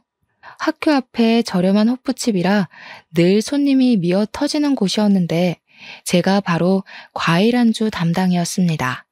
그래서 진짜 현란한 솜씨로 과일을 척척 깎아서 플레이팅까지 완벽하게 해서 내놨어요. 그랬더니 신우가 과장된 말투로 이야기를 하더라고요. 우와, 언니 소시적에 클럽이나 나이트 같은 데 많이 다녔나 봐요? 아니면 술집에서 일을 했나? 솜씨 대박이네. 물론 호프집도 술집이긴 하지만 신우가 말하는 술집은 뉘앙스가 조금 다른 술집이었어요. 제가 네? 하면서 잘못 들은 건가 싶어서 표정을 싹 굳혔더니 신우가 놀래는 척하면서 되려 큰 소리를 내더라고요. 어머 언니, 진짜 술집에서 일했던 거야? 대박이다. 술집에서 일했는데 어떻게 대기업을 갔어? 술집 손님 중에 대기업 사람이 있었나? 스폰서야? 이 난리를 피우는 거예요. 제가 순간 화가 나서 아니 저기요 하는데 남편이 바로 정색하고 미친 거 아냐? 하더라고요. 평소 같으면 무시하고 지나갔을 말인데 남편이 화를 내니까 신우가 누나를 이리저리 굴리더라고요. 스폰이라니 신우 생각하는 거하고는 진짜 영 아니었어요. 제가 그래서 그냥 솔직하게 이야기를 했죠. 대학 다닐 때 등록금 보태려고 학교 앞에 있는 호프집에서 아르바이트를 했었다고요. 그러니까 신우가 깔깔 웃으면서 아니, 호프집도 술집이지 뭐 이러더라고요. 시부가 신우 손을 찰싹 내리치면서 경거망동하게 행동하지 말라고 자꾸 이러면 용돈이고 뭐고 다 끊어버릴 거라고 했죠. 너도 새언니처럼 아르바이트라도 해서 한 푼이라도 벌어서 쓸 생각을 해야지 맨날 클럽 나이트 다니는 게 누군데 그런 소리를 누구 앞에서 하냐고 했어요. 시부가 꽤 기분이 나빴는지 신우한테 한 소리를 하니까 신우가 그러더라고요. 보면 아빠는 이런 식으로 오빠랑 나랑 차별을 하더라. 오빠만 좋아해 맨날. 입을 삐죽이면서 이야기를 하는데 차별은 누가 받았는데 그딴 소리를 하는 건지 제 속이 터져나가는 느낌이었습니다. 한 차례 폭풍이 쓸고 지나간 것처럼 순간 정적이 찾아왔는데 시무가 딱 그러더라고요. 예, 너네 이제 부부가 대기업에 다니는 거니까 돈은 섭섭지 않게 벌겠다. 우리한테 용돈은 얼마나 줄 수 있니?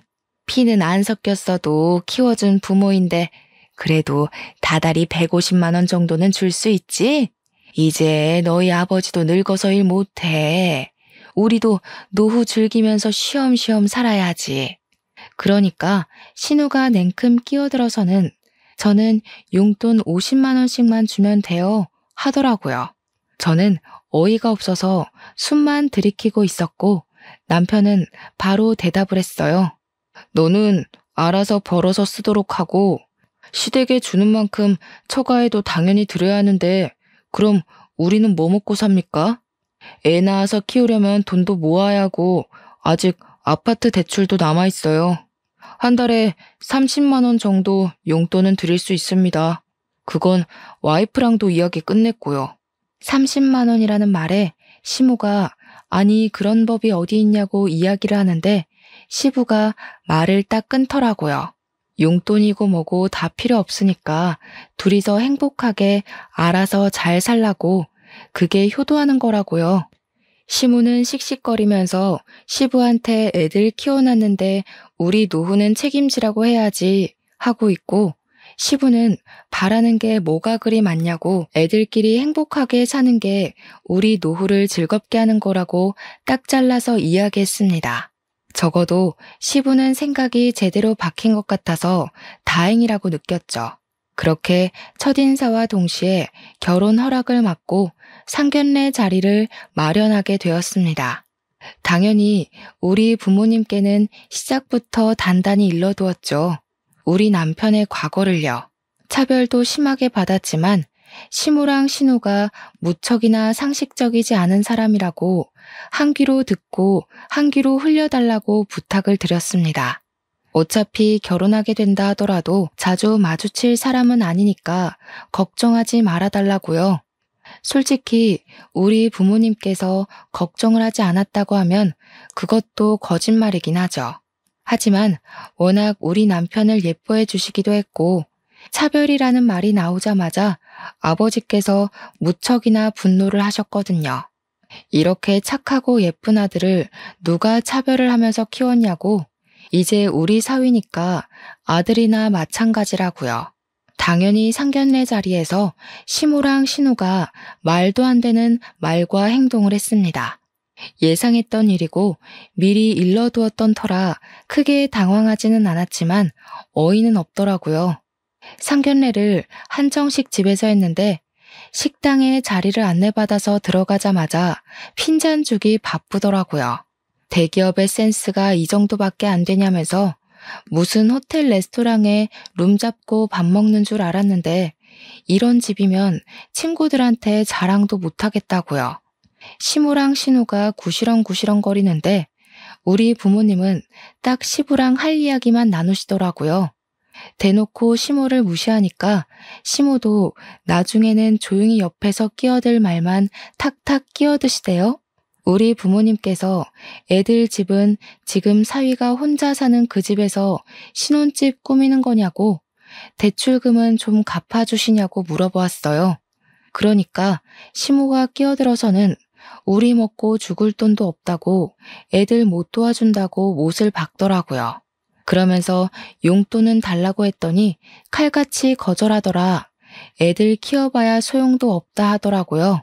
우리 부모님이 한 귀로 듣고 흘리고는 그럼 예단이나 예물도 하지 마시고 애들끼리 알아서 하게 내버려 두자고 했어요. 시부가 고개를 끄덕이고 있는데 시무가 끼어들더니 아니 그건 또 이야기가 다르죠 하는 겁니다. 내 친구들 보니까 모피도 받고 가방도 받던데 나도 하나쯤은 받아도 되는 거 아니냐고. 그러니까 신우가 옆에서 나도 백 하나는 사줘야 하는 거 아니야? 하는 거예요.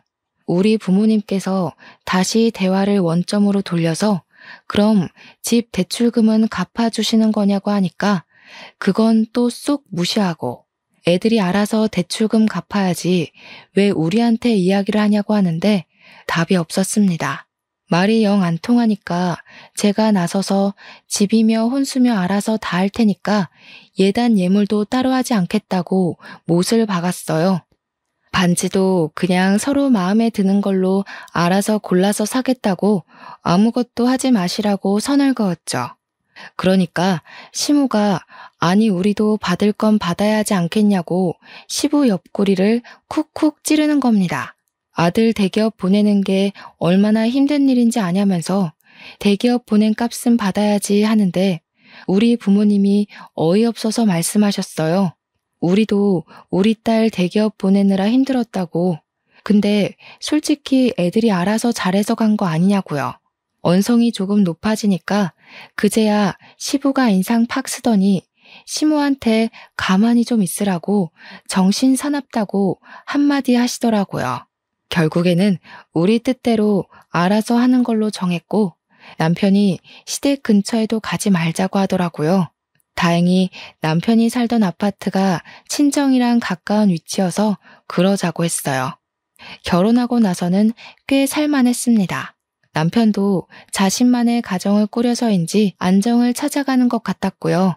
우리 부모님이랑 자주 만나서 밥을 먹는데 이제야 정말 가족이 생긴 기분이라며 부모님께 감사하다고 인사도 하고요.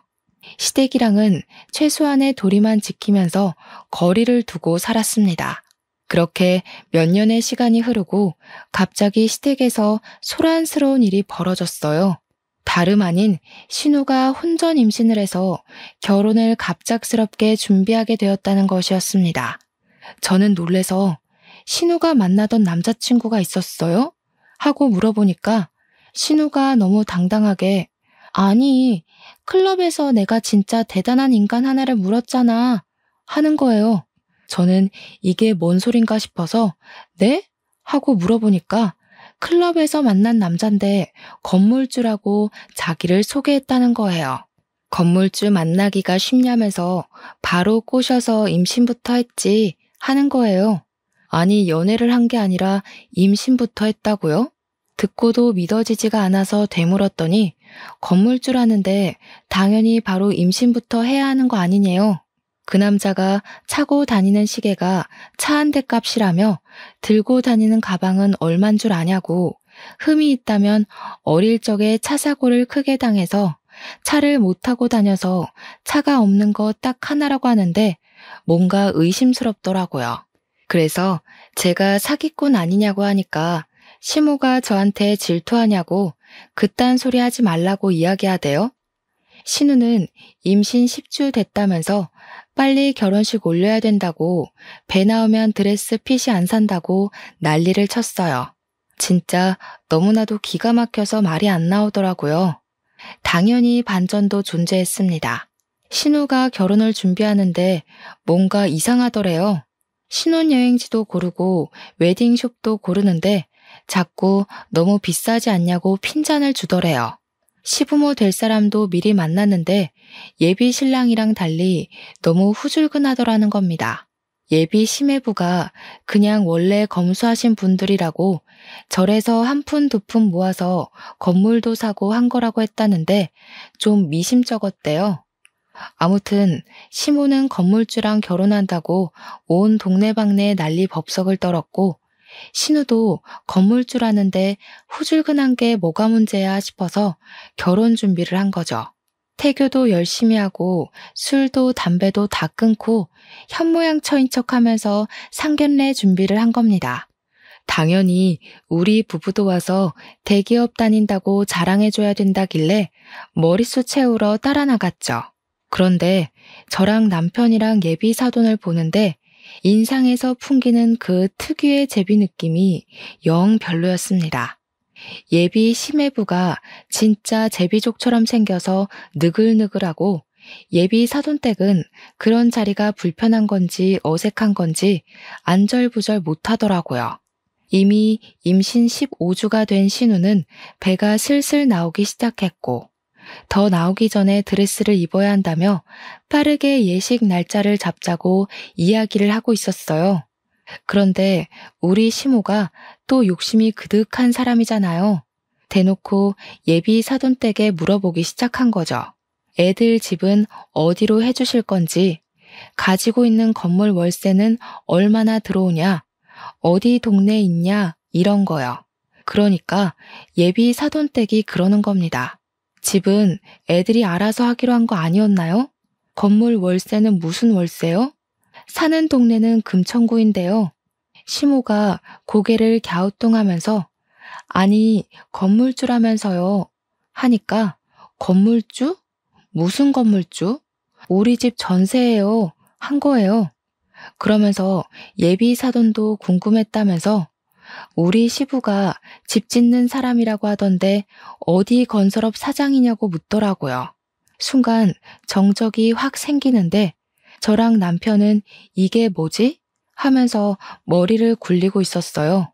다들 질문만 가득한 대화를 하다가 실체를 알게 된 거죠. 신우랑 예비 심해부가 둘 다 집안에 대해서 거짓말을 친 것이었습니다. 알고 보니 예비 심해부는 개뿔 가진 거 하나도 없으면서 여자 하나 잘 잡아서 결혼하려던 제비족이었고 입고 다닌 것, 들고 다닌 것 모두 짝퉁이었던 것이었어요. 신우는 행색만 보고 건물주라고 하니까 우리 아빠도 건설 쪽 일한다고 집 짓는 사람이야, 사장이야 하면서 거짓말을 친 거죠. 시부가 물론 목수였기에 완전 틀린 말은 아니지만 뉘앙스가 완전히 다르잖아요. 그 사실을 상견례 자리에서 모조리 다 알게 된 거죠. 예비 심해부는 뭐야, 건설업 운영한다며, 사장이라며 이러고 있고, 시무는 야 뭐야, 너 시계랑 가방이랑 다 짝퉁이야? 건물주라며 하고 있고, 시부랑 시모는 머리 싸매고 이게 무슨 일이야 하고 예비 사돈댁도 어안이 벙벙해서 아무 소리 못하고 있고, 저랑 남편만 밥 먹으면서 강 건너 불구경하고 있었죠. 당연히 어떻게 됐겠어요? 결혼이고 나발이고 없었던 일로 하자면서 서로 사기꾼 집안이라고 욕하고 난리가 났어요. 신우만 사색이 돼서는 지금 임신 중인데 그럼 아기는 어떻게 하냐고, 이렇게 무책임하게 굴면 어쩌냐고 소리 지르고, 예비 심해부는 신우한테 몸부터 들이댈 때 알아봤다면서 자기가 완전 꽃뱀한테 당한 거라고 애 지우던지 하고 나가버리고, 이미 16주가 다 되어간 애를 어디서 지우겠어요? 말이 안 되는 소리지. 신우는 울고불고 난리가 났고, 시모는 신우 등짝을 퍽퍽 때리면서 건물주라며, 팔자 폈다며 그러더니 이 사실이 믿기지 않는지 시모가 신우한테 멍청한 년이라고 지 팔자 지가 꼬았다고 난리를 치더라고요. 개판이 된 상견례 자리를 뒤로하고 저랑 남편은 집으로 돌아오면서 진짜 말 한마디를 하지 않았어요. 진짜 제대로 영화 한 편 봤다 하고 있는데 일주일 뒤에 얼굴이 죄다 썩어 문드러진 신우가 시모랑 우리 집을 찾아왔더라고요. 남편이 무슨 일로 오셨냐고 하니까 시모가 할 이야기가 있다고 다짜고짜 집으로 들어오더라고요. 그러더니 하는 말이 아주 가관이었습니다. 애를 지울 방법을 찾아봤는데 방법이 없다지 뭐냐. 출산을 해야 하는데 미혼모가 이 더러운 세상에서 어떻게 애 키우면서 혼자 살아? 그러니까 얘가 애 낳으면 너네 부부 호적에 올려두고 친자식처럼 좀 키워다오. 가족이라면 그 정도는 다 받아주고 할 수 있지 않니? 저는 어이가 없었죠. 우리 자녀 계획도 아직 못 세웠는데 이게 무슨 말도 안 되는 소리인가 싶었어요. 어머님, 그건 아니죠. 저희도 아직 자녀 계획을 못 세웠는데 누구 애를 맡아서 키워요? 내가 지금 부탁하는 걸로 보여? 시엠이 말이 말 같지 않아? 그러면 내 딸을 미혼모로 살게 내버려 두라는 거야? 너네 호적에 넣는 게 뭐가 어려워? 그 말을 조용히 듣고 있던 남편이 코웃음을 팍 치면서 신우를 노려보더라고요. 아무 말도 못하고 있던 신우가 남편을 보더니 흠칫 놀라더라고요. 너 내가 차별받고 자란 과거를 다 알면서도 나한테 네 자식을 맡기고 싶냐? 내가 네 자식한테 무슨 짓을 어떻게 할 줄 알고 나한테 애 보내겠다는 소리를 아무렇지도 않게 해? 그러니까 신우가 놀래서 오빠 하면서 벌벌 떨더라고요. 시모도 얼굴이 시퍼렇게 질려서 아무 소리 못하고요. 내가 당한 만큼 갚아주겠다고 해도 나한테 아이 보낼 자신 있어? 무섭다, 무서워. 어떻게 오빠가 돼서 아직도 그런 걸 마음에 두고 이런 식으로 동생을 괴롭혀? 차별을 한 사람은 모르지. 당한 사람만 아는 거지.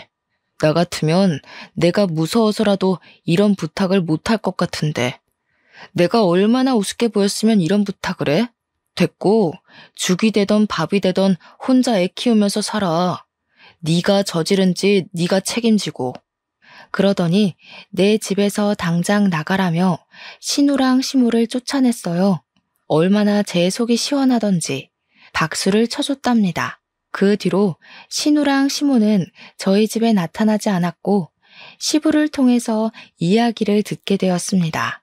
시모가 앞장서서 심해부 될 뻔한 그 사기꾼한테 양육비 청구 소송을 진행 중이고, 신우는 결국 출산을 해서 미혼모로 아이를 키우고 있다고요. 가끔 우리한테 애를 봐달라고 시부를 꼬셔내고 있다고 하는데, 제가 그랬죠. 우리 남편이 당한 일을 다 알고 있는데 저한테 애를 맡기겠다고요? 라고요. 그 덕에 시부도 남편이 과거에 당한 차별에 대해 모조리 다 알게 되었고, 시부가 노발대발 난리가 나게 된 거죠. 그렇게 아들을 괴롭혀 놓고 어떻게 애를 아들 호적에 입적시켜서 키워달라는 철면피 같은 소리를 할 수 있냐고. 그 와중에도 시모는 우리 남편이 너무하다고 했다네요.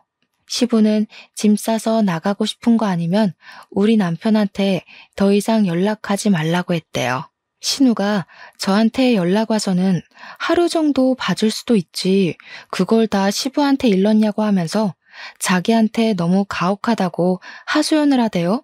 저는 웃으면서 자업자득 아니에요? 했죠. 그러니까 신우가 이러면서 전화 끊더라고요. 이제 와서 신우도 왜 우리한테 친한 척 하는지 눈에 빤히 보여서 받아주지 않고 있어요. 아이를 낳았으면 당연히 책임을 져야 하지 않겠어요? 시모도 신우도 우리 남편 괴롭혔던 그 죗값을 태어난 아이에게 평생 숙지하면서 살았으면 좋겠습니다. 제 이야기는 여기서 끝이에요. 역시 사람은 죄 짓고 살면 안 되겠죠? 모든 일은 부메랑처럼 돌아오게 되어 있답니다. 저와 남편은 이번 일을 잊지 않고 꼭 기억할 거예요. 제 이야기를 들어주셔서 감사합니다.